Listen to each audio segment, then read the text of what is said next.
digam amém. Versículo 28 diz: E Jacó enviou Judá diante da sua face a José para o encaminhar a Gósen, e chegaram à terra de Gósen. Então José aprontou o seu carro e subiu ao encontro de Israel, seu pai, a Gósen. E mostrando-se-lhe, lançou-se ao seu pescoço e chorou sobre o seu pescoço longo tempo. E Israel disse a José: Morra eu agora, pois já tenho visto o teu rosto, que ainda vives. Podeis assentar, amados.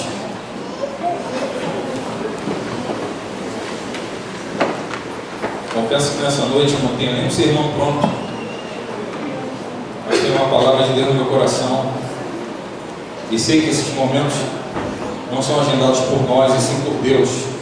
Deus agenda esses momentos na nossa vida. Essa história que nós lemos nessa noite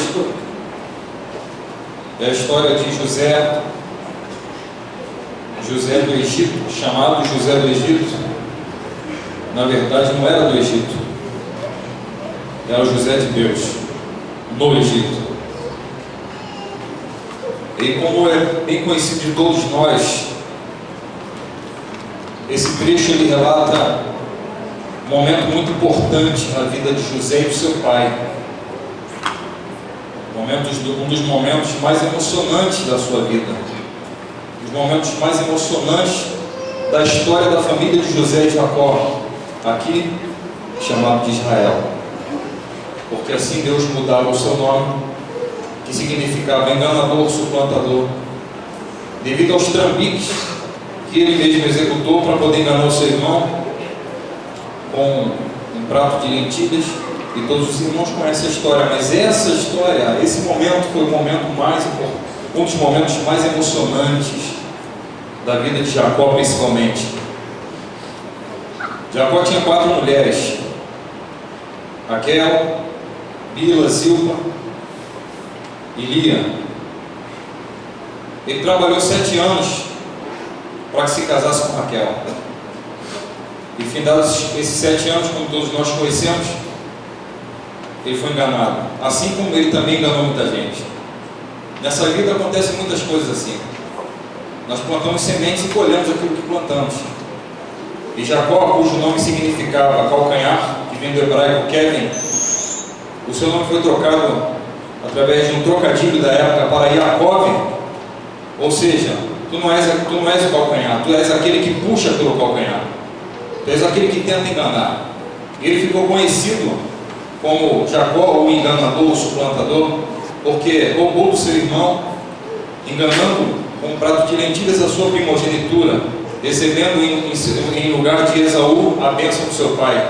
Era uma bênção que era para o primogênito, e ele, como era o filho mais novo, acabou recebendo a bênção.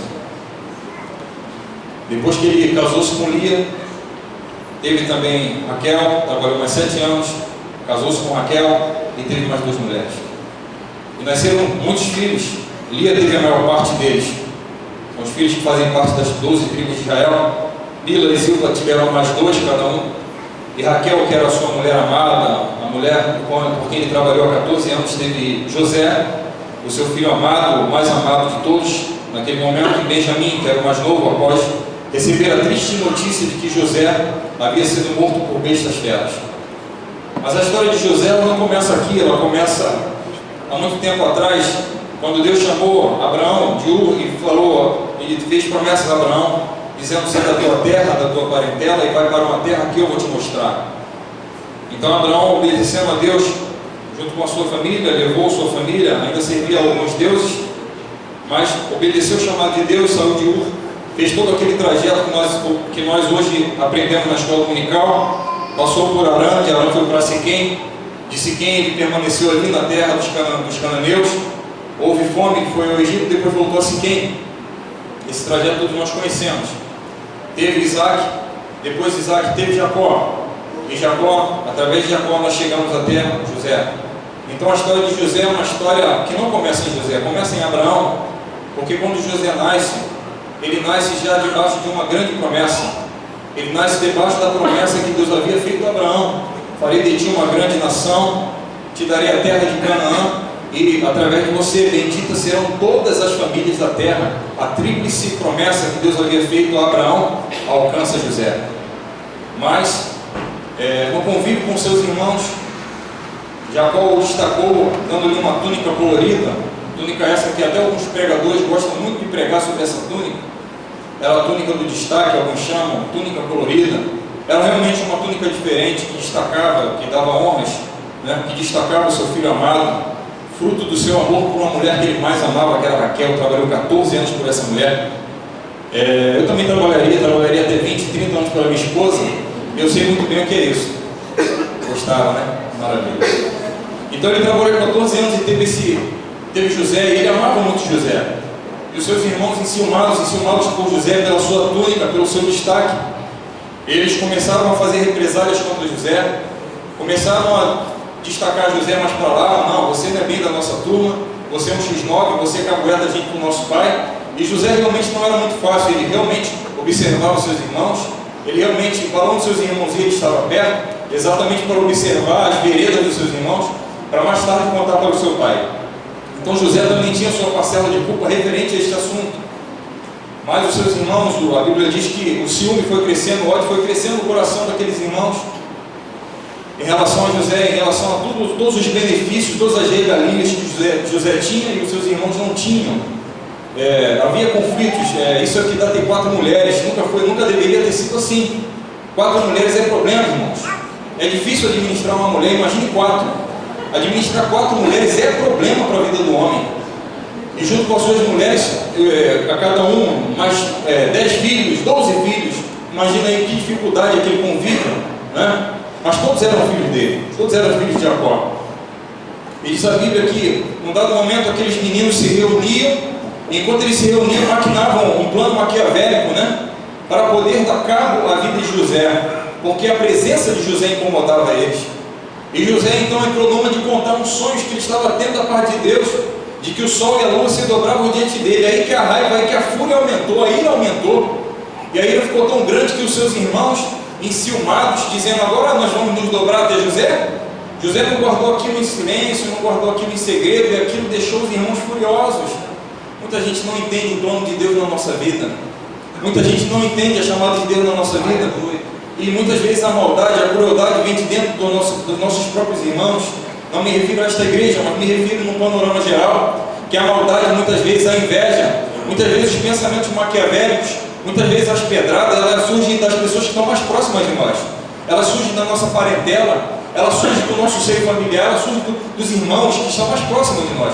Graças a Deus que não temos isso nessa igreja. Graças a Deus que aqui nós amamos uns aos outros com sinceridade, um amor não fingido, porque isso vem de Deus. Deus é amor, e Ele quer que nós nos amemos uns aos outros, assim como Ele também nos amou. Glorificado seja o nome do Senhor nessa noite. Mas não aconteceu assim na vida dele, não aconteceu desta forma. Os seus irmãos com ira, com raiva, com ódio dele, nutrindo ódio no coração. Irmãos, que coisa ruim quando nós nutrimos ódio no nosso coração, porque as coisas começam a desandar. Porque quando nós nutrimos ódio no coração, nós ficamos cegos pelo algoz da vingança. Nós ficamos cegos por uma vingança que vai trazer um retorno de dores no futuro para a nossa vida.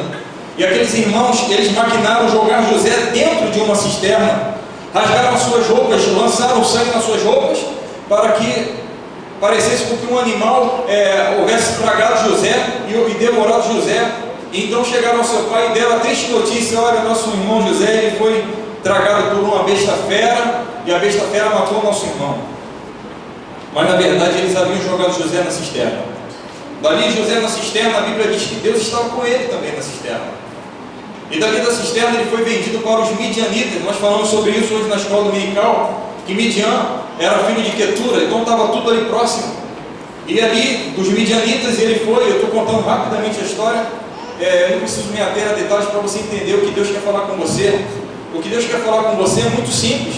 É que tem coisas na vida do crente, tem coisas na vida espiritual da gente, que nós queríamos que acontecesse rápido, de um dia para o outro, mas nós precisamos queimar as etapas que Deus tem destinado para a nossa vida. Deus tem agendado etapas na nossa vida para que nós possamos queimar, para adquirirmos aquilo que Ele tem preparado para nós. Mas nós muitas vezes somos imediatistas, muitas vezes nós queremos que tudo aconteça ao mesmo tempo agora. Mas a Bíblia diz que 1000 anos para Deus é como um dia, isso para Deus é irrelevante. Eu sei que muitas vezes você e eu nos desesperamos, porque a nossa vida é uma vida passageira. Nós nos desesperamos porque nós queríamos que os nossos sonhos acontecessem amanhã. Nós queríamos que os nossos sonhos acontecessem agora, num piscar de olhos. Mas Deus tem reservado para nós a sua administração. Deus tem administrado a nossa vida com sabedoria. E Ele não tem perdido nenhum detalhe da nossa vida. Tudo está diante dEle. Como o pastor Basileu mesmo menciona, que o nosso futuro é o passado de Deus. Toda a nossa vida, passado, presente e futuro, está diante de Deus. Deus está sentado no seu trono na eternidade. E Ele olha a tua vida, Ele assiste a tua vida como se fosse um filme. E Ele está preparando para você as etapas necessárias que você precisa queimar para você estar aonde quer que Ele esteja, onde quer que Deus quer que você esteja. Eu sei que a vida é difícil. Eu sei que muitos aqui já foram lançados até em cisternas, espiritualmente falando. Eu sei que algumas pessoas aqui foram até odiadas pelos seus irmãos. Para alcançar algumas vitórias precisamos sofrer algumas derrotas muitas vezes. Não que a tua vida tenha que ser como a vida de José, não é isso não. Em regra, na vida de cada um, Deus tem um plano traçado. Alguns vão sofrer mais, outros vão sofrer menos, depende muito. Depende muito daquilo que Deus tem preparado para você. Mas a tua vida que foi lançada numa cisterna, ela não vai permanecer nela. Deus está de olho em você. E eu vou dizer uma coisa para você como profeta de Deus nessa noite. Deus te trouxe aqui para falar contigo que a tua vida não vai ficar nessa cisterna. Mas Deus usa caminhos que você e eu não entendemos. Ele fez com que os midianitas passassem, comprassem José como escravo. José era escravo de homens, mas era servo de Deus. Então não era tão escravo assim. Ele primeiro era servo de Deus. E Deus permitiu que ele padecesse na escravidão, foi levado para a casa de Potifar. Mas na cisterna e na casa de Potifar, Deus estava com ele. Deus estava com ele. José era um sonhador. Tentaram riscar o sonhador do mapa. Tentaram calar a voz do sonhador. Tentaram riscar ele do mapa. Os seus planos, os seus projetos. O José era um sonhador, mas não era um sonhador como eu e você somos, não. Quando nós falamos de sonho, nós falamos do lugar onde nós queremos chegar, não era simplesmente isso. O que José tinha era o dom de sonhar, espiritualmente falando, era o dom de interpretar aquilo que era sonhado. Isso era um dom. Não é que José tinha um sonho de ser faraó, não era isso não, irmãos. Não era isso não. José tinha um dom espiritual que Deus queria usar para fazer grandes coisas ali, naquelas imediações do Egito, de Canaã, mas tudo fazia parte do plano de Deus. Então José vai para a casa de Potifar. Potifar observa suas qualidades como administrador e coloca ele como chefe ali para administrar a sua casa. E todos nós conhecemos o desfecho da história, né?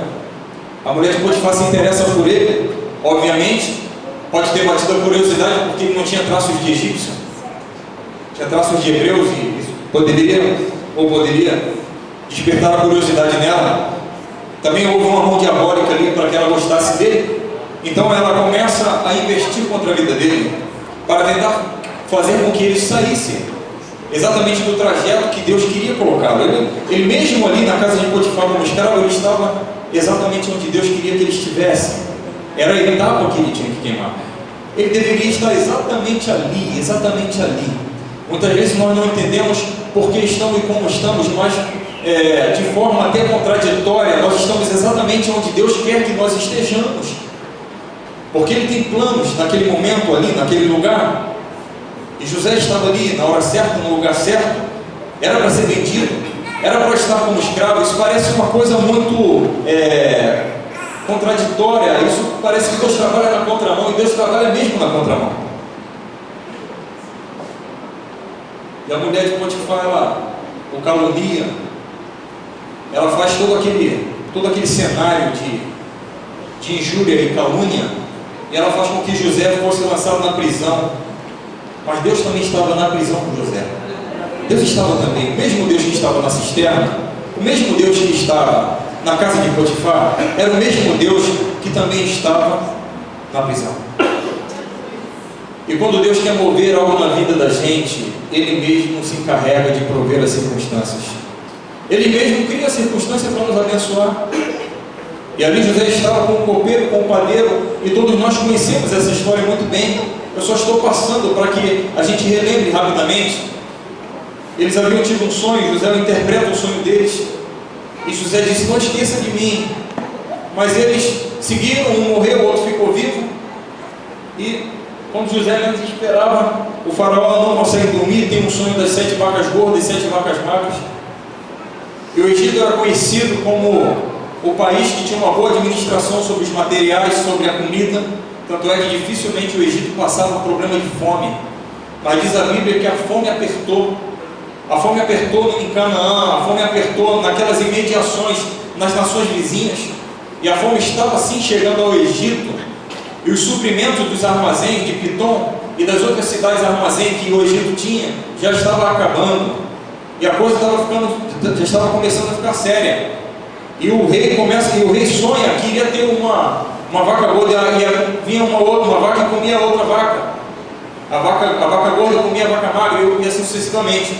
Então José observa o sonho e começa a interpretar. E desse sonho Deus dá uma revelação a ele. E a revelação que Deus dá a ele é que viria um tempo de fome maior ainda. E que ele deveria preparar, o faraó deveria preparar a nação para este grande período de fome. O faraó vê a verdade nas palavras de José, e ele começa então a preparar o Egito para uma grande fome. O Egito era banhado pelo Nilo. O Nilo é a grande dádiva do Egito, né? Alguns filmes até chamam o Nilo de a dádiva do Nilo, porque realmente ele que comandava toda a prosperidade no Egito.